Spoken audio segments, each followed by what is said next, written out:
دوسرا سوال یہ ہے کہ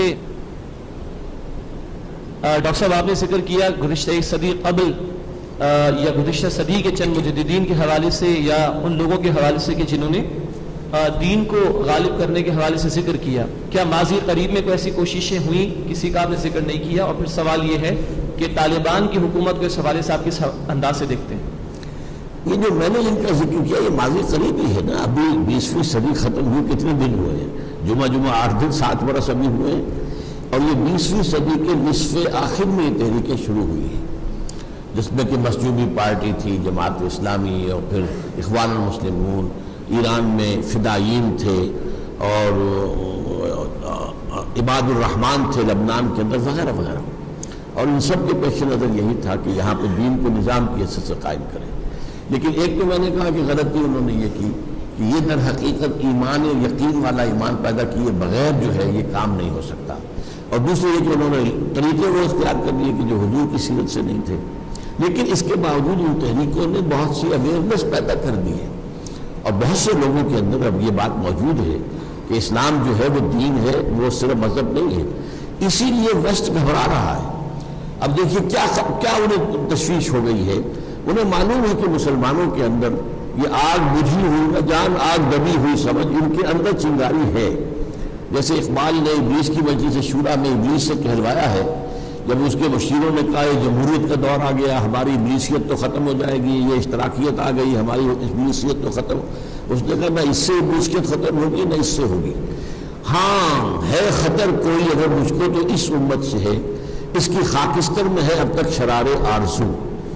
اس کے اندر جو ہے جیسے کہ ایک انگارہ ہوتا ہے، اس کے اوپر جب راکھ آ جائے تو نظر نہیں آتا کہ یہ انگارہ ہے. آپ غلطی سے اٹھا لیں گے تو معلوم ہوگا وہ تو اس کے اندر تو دہکتا ہوا انگارہ تھا. تو اسی طریقے سے اس امت میں سوئی ہوئی اوپر جو ہے وہ خابندگی نظر آ رہی ہے، لیکن اندر جذبہ ہے. اس اعتبار سے وہ ڈر رہے ہیں. چنانچہ جب USSR کا خاتمہ ہوا ہے تو اس کے بعد پھر اثر نو جب انہوں نے جو ٹریٹی ہے جس کو کہ انہوں نے دوبارہ جو ہے وہ اٹلانٹک جو ہے نیٹو کو اثر نو آرگنائز اور ایکسٹینڈ کرنے کا جب پروگرام بنایا تو لوگوں نے پوچھا کس لیے؟ کیونکہ اب ہمیں اسلامک فنڈامنٹلزم سے خطرہ ہے. اس لیے کہ پہلے انہیں جو اشتراکیت سے جو مقابلہ تھا وہ بھی نظام کا تھا، مذہب کا تو نہیں تھا. مذہب کے جو تھے سارے کے سارے ایسٹرن یورپ کے لوگ اور رشیا وغیرہ کے لوگ کون تھے؟ عیسائی تھے. ایسٹرن آرتھوڈاکس تھے تو عیسائی. ادھر ویسٹ یورپ اور امریکہ کون تھے؟ عیسائی تھے. تو جھگڑا مذہب کا تو نہیں تھا، نظام کا تھا. یہ سرمایہ داران نظام، بینکنگ کی بنیاد پر چلنے والا سرمایہ دارانہ نظام، اور وہ اس کے برعکس جو ہے وہ ایک نظام لے آئے تھے کمیونزم کا، جس سے اس وقت انہیں بڑا شدید اندیشہ تھا. ایک زمانے میں ویسٹ کانپ رہا تھا کہ کمیونزم اس تیزی سے آگے بڑھ رہا ہے کہ اس کا جو ہے مقابلہ آسان نہیں. اسی لیے نیٹو بنا، سیٹو بنا، سینٹو بنا، میڈو بنا، نہ معلوم کتنی آرگنائزیشن جو کنٹین USSR یہ بنائی گئی تھی. اور چونکہ خلا میں بھی پہلا روسی چلا گیا تھا تو ان کے اوپر تو کب کب یہ تاریخ ہو رہی تھی کہ روس تو بہت آگے نکل گیا ہم سے. لیکن بہرحال اس کے بعد جو صورتحال ہے وہ بدلی ہے اور وہ ختم ہو گیا. وہ نظام غیر فطری نظام تھا، اس کا خاتمہ ہو گیا. اب وہ سمجھتے ہیں کہ ہمارا جو ہے مقابلہ وہ اب ہے اسلام کے نظام سے. اور اگرچہ اسلام کا نظام بالفعل اس وقت دنیا میں کہیں موجود نہیں ہے، لیکن ایک امنگ موجود ہے اس امت کے اندر کہ اس نظام کو قائم کرے. اس کو ہم نے کرنا ہے، ختم کرنا ہے. طالبان کے حوالے سے میں آپ سے عرض کر دوں کہ وہ بھی اس منہج انقلاب نبوی سے سامنے نہیں آئے تھے. وہ کیا تھا کہ پہلے جو ہے افغانستان میں روسی آ گئے تو سارے افغان کھڑے ہو گئے ان کے خلاف اپنی آزادی کے تحفظ کے لیے.